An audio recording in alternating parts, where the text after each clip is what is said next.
फिर से परमेश्वर के नाम की महिमा करती हूँ और गवाही देती हूँ मेरे जीवन की। जैसे कि पता है कि 2022 में मैं केंद्रीय विद्यालय स्कूल में मेरा सिलेक्शन हुआ था, जो कि हर साल इसका इंटरव्यू होता है, संविदा बेस पे रखते हैं, 1 साल का रहता है।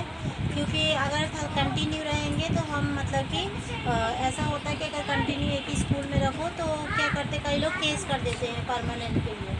लेकिन मैं वहाँ पे 1 ही साल का रहता है और रिपीट करने का नियम ही नहीं है। मतलब कि आरओ से परमिशन लिया जाता है कि एक नर्स को रिपीट करना है कि नहीं। 2 साल रख सकते हैं पर 3 साल का नहीं रहता है। और मैं 2022 केंद्रीय विद्यालय में जब लगी थी, उस समय हमारी प्रिंसिपल थी जो इक्का मैम थी, जो क्रिश्चियन थी। तो उस समय उन्होंने मुझे रिपीट किया था, लेकिन इस साल मुझे लग रहा था कि मेरा रिपीट नहीं हो पाएगा, क्योंकि मैं हर जगह इंटरव्यू दे रही थी। तो जो पहले से दूसरे नर्स है तो वो उनका 1 ही साल हुआ था, तो हर साल 2 साल रखते ही रखते कई लोग जिनका काम अच्छा रहता हो।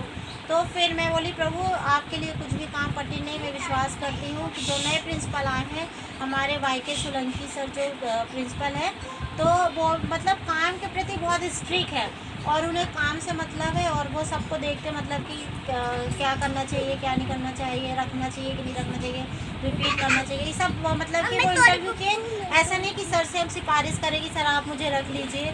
नहीं, सर को इंटरव्यू तुम्हारे क्लियर होगा तो ही तुमको रखा जाएगा, नहीं तो नहीं।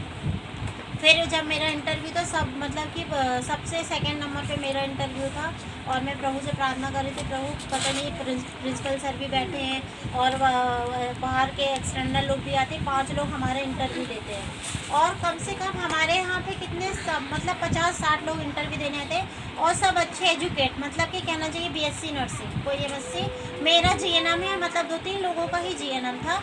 और मैं परमेश्वर पे भरोसा रखी और प्रार्थना करी कि प्रभु मैं जानती हूँ कि अगर तू ना चाहे, जब तक तेरी इच्छा नहीं, जो क्योंकि तूने आशीष दी मुझे, जब तक तेरी मर्जी नहीं होगी तब तक मैं इस स्कूल से नहीं हटूँगी। मुझे तो आप पे भरोसा है। तो मैं गई वहाँ पे इंटरव्यू देने के लिए, सेकंड नंबर पे मेरा इंटरव्यू था और वहाँ पे 5 लोग बैठे रहते हैं, बाहर के टीचर्स होते हैं, प्रिंसिपल सर हमारे थे। हमसे कम से कम 35 मिनट तक इंटरव्यू में बहुत सारी चीज़ें पूछी, लेकिन सच में परमेश्वर का मान, जो भी मुझसे पूछा मैं हर एक का आंसर देती गई और मेरा पूरे आंसर 100 में 100 कि पूरे सही थे। तो सब और जितने सबसे ज़्यादा मेरा भी इंटरव्यू था बहुत टाइम तक और मेरा एक भी आंसर खाली नहीं गया, सारे आंसर मेरे सही थे। फिर इंटरव्यू सबका होने के बाद मुझे बाद में पता चला कि सर ने जो हमारी बायो वाली टीचर उन्होंने बोली कि तुम चिंता नहीं करना, तुम्हारा टॉप पे नाम है। तो मैं परमेश्वर को धन्यवाद देती हूँ, परमेश्वर ने मेरा फर्स्ट नंबर पे ही रखा। बोले प्रिंसिपल सर ने तुम्हारा इंटरव्यू अच्छा किया, सारे एक्सटर्नल ने तुम्हें अच्छे नंबर दिए हैं और तुम्हारा नंबर फर्स्ट पे है और तुम यहाँ वहाँ परेशान मत होना, तुम्हारा इसी स्कूल में हो जाएगा। मैं प्रभु का बहुत बहुत धन्यवाद दी। मैंने बोली परमेश्वर ये तेरी दया, क्योंकि मेरी योग्यता के अनुसार नहीं परंतु तेरे बुद्धि और ज्ञान के अनुसार ही मुझे जो तूने बुद्धि ज्ञान समझ दिया वहाँ पे, प्रभु जी तेरे उससे ही मैं वहाँ पे गई हूँ।